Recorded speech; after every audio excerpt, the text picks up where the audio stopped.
Okey, bercakap mengenai pelaburan, banyak sebenarnya bentuk-bentuk pelaburan yang ada di pasaran untuk anda pilih. Ada pelaburan dari segi fizikal, ada pelaburan digital. Yang mana satu pilihan anda di luar sana? Satu pelaburan yang menarik perhatian orang ramai kini ialah pelaburan emas.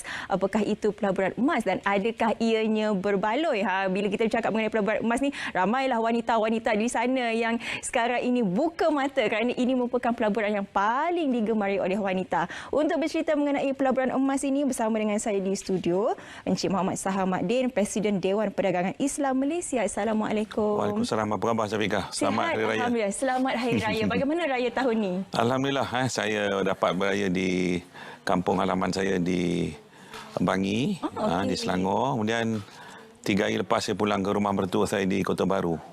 Kelantan. Oh, itu memang kesesakan dia. Faham? Semua saya semalam delay. Penerbangan saya 2 jam. Okey, itu memang masalah isu semasa sekarang ini.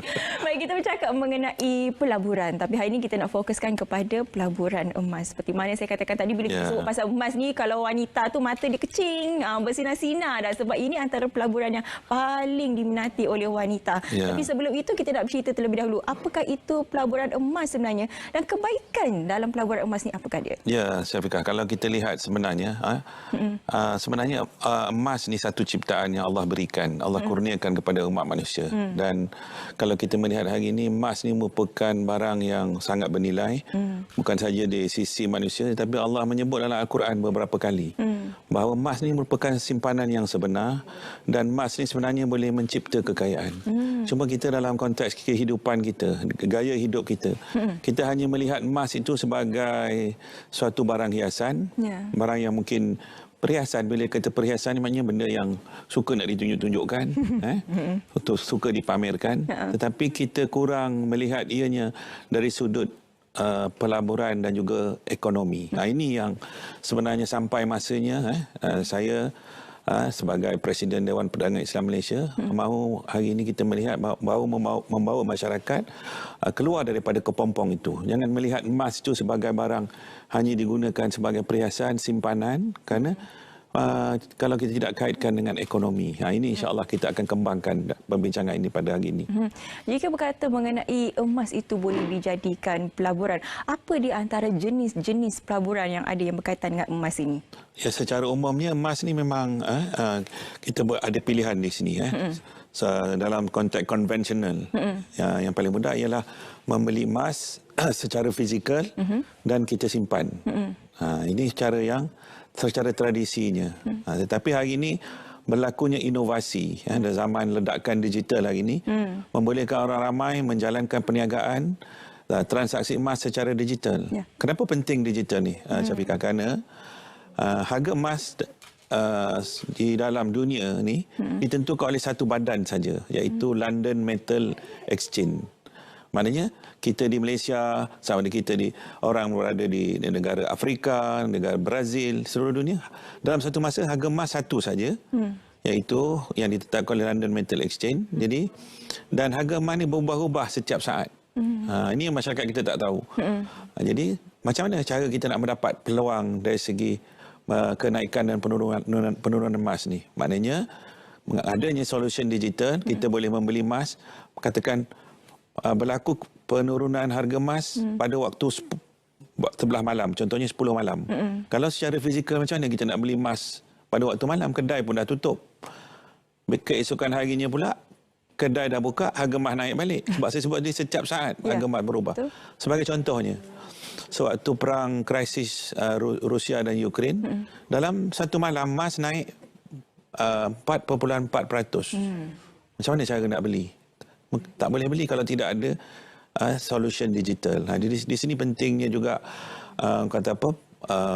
perdagangan emas mesti diintegrasikan dengan elemen digital, patuh syariahnya, dan mesti patuh undang-undang. Kerana dalam masyarakat kita ni banyak yang terjebak dengan skim-skim penipuan. Kita sekarang disebut sebagai scammer, di mana mereka boleh terlibat kepada perdagangan emas ataupun pelaburan emas yang menjanjikan pulangan-pulangan tertentu. Ada yang menawarkan dividen pula. Ini memang cara-cara untuk kita mengenal pasti pelaburan emas yang scam ni ialah kalau dia menjanjikan pulangan. Sebab emas ni dia tidak macam pelaburan lain. Dia harganya tidak boleh ditentukan berapa peratus pulangannya dan sebagainya. Dia ditentukan oleh harga ditentukan oleh London Metal Exchange dan dia sentiasa berubah-ubah. Jadi tak mungkin kita boleh menjanjikan pulangan. Di sinilah maknanya pendidikan dan kesedaran orang ramai perlu kita berikan, dan hari ini kita ada pilihan. Ada produk-produk baru yang diperkenalkan oleh operator pelaburan yang boleh, contohnya kita boleh membeli emas melalui pembiayaan tawaruk. Macam kita beli property, rumah, Syafiqah. Kita beli rumah, contoh harga rumah, kalau di Kuala Lumpur ni rumah teres 2 tingkat, contohnya RM500,000 ataupun RM600,000. Kita tak perlu keluar duit RM500,000 daripada poket money kita. Tak mungkin pun orang kebiasaan ini boleh kumpul duit RM500,000 untuk beli rumah.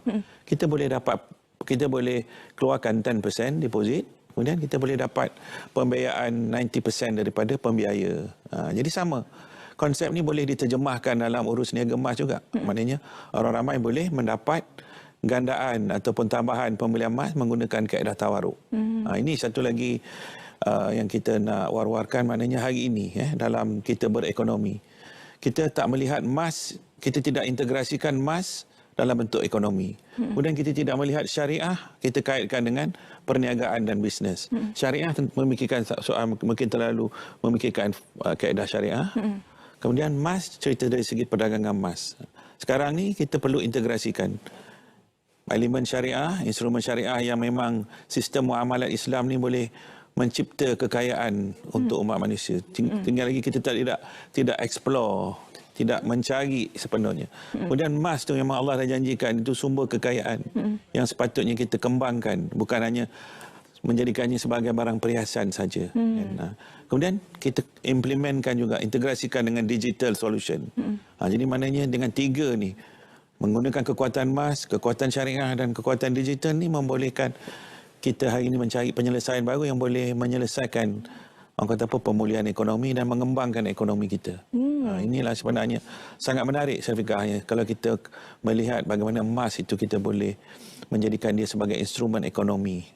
Saya mengambil balik apa yang Tuan katakan tadi, ada yang membeli emas untuk dipakai, khususnya wanita. Dipakai untuk ditunjuk sebab rasa cantik kan. Lagi-lagi musim raya ni, kalau bila kita balik kampung tu masing-masing lah tunjuk gelang yang dia ada, rantai yang ada, semuanya menunjuk-nunjuk orang kata.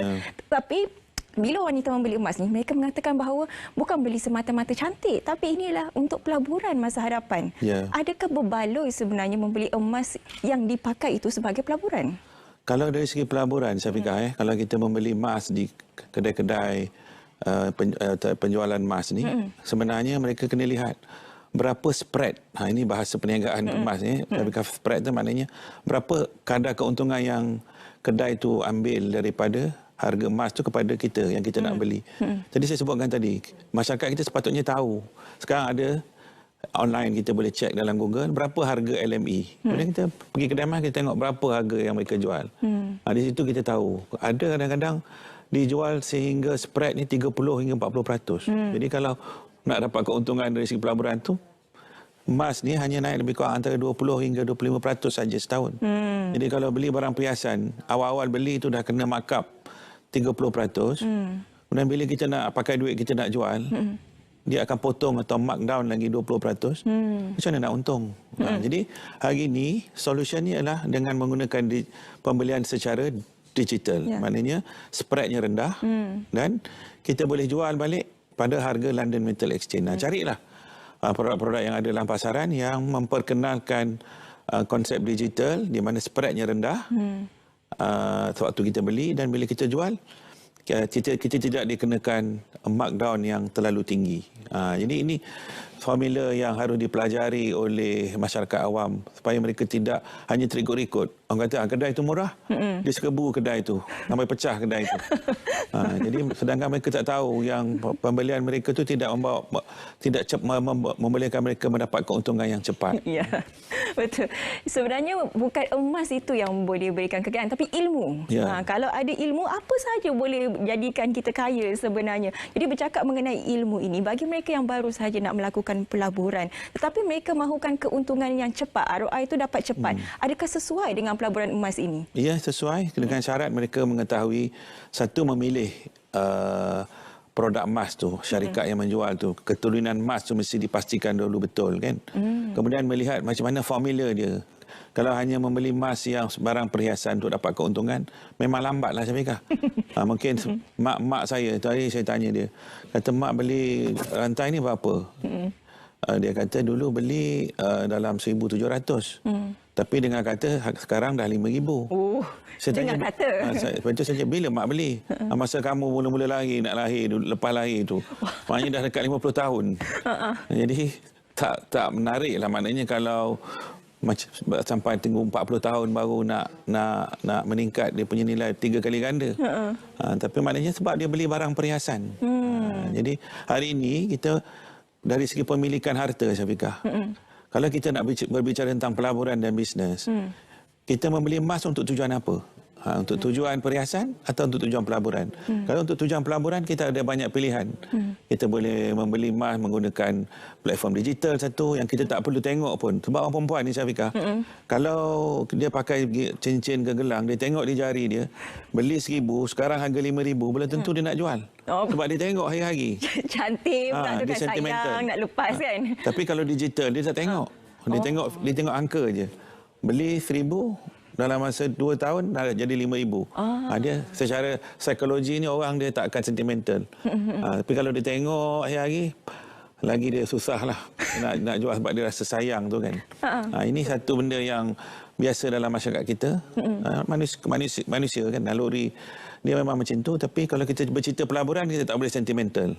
Maknanya kalau masanya sampai untuk kita boleh jual, kita boleh jual. Jadi inilah kaedah perniagaan emas secara baru, menggunakan kaedah digital. Kita tak perlu nak bawa emas keluar pergi kedai, bawa balik kedai semua. Dan kita boleh mendapat faedah daripada kenaikan emas dari semasa tu. Emas setiap kali emas naik, kita boleh jual beli.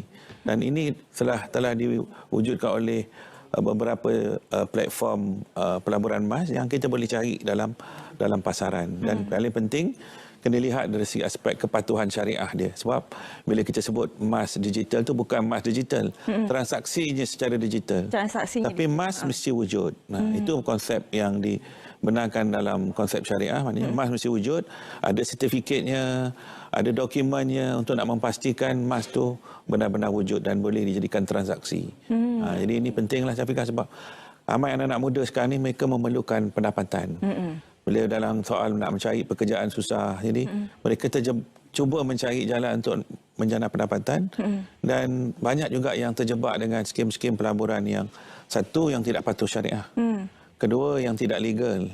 Jadi ini yang penting, kita kena memberikan mereka alternatif, memberikan mereka pilihan untuk mereka mencari sumber pendapatan melalui pelaburan emas ni. Dan carilah pelaburan yang emas yang patuh syariah, yang dari segi patuh undang-undang, dan kita boleh rujuk.